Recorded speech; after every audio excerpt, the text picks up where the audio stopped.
बाज की उम्र 70 साल होती है, लेकिन 40 साल की उम्र में उसके सामने एक बहुत बड़ा चैलेंज आता है।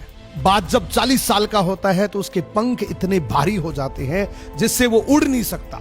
उसके पंजों के नाखून इतने बढ़ जाते हैं जिससे वो शिकार को पकड़ नहीं सकता। उसकी चोंच भी आगे से मुड़ जाती है जिससे वो किसी शिकार को खा नहीं सकता। अब यहाँ पर बाज के पास सिर्फ ये दो ही विकल्प होते हैं, या तो वो भूख से तड़प तड़प के मर जाए या फिर वो अपने आप को चेंज कर ले।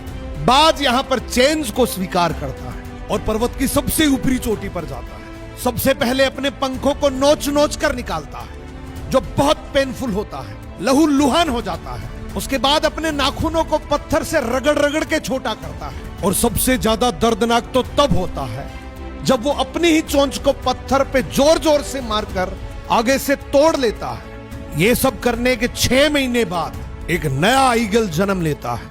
उसके नए पंख, नए पंजे, नई चोंच, और इससे वो अगले 30 साल तक मौज मस्ती से जीता है। तो बनना है तो बाज की तरह बनो। इसी तरीके से आपके जीवन में चाहे कोई भी प्रॉब्लम चल रही है, उस प्रॉब्लम से भागना नहीं है, खुद के अंदर कमी ढूंढो और उसका सुधार करो।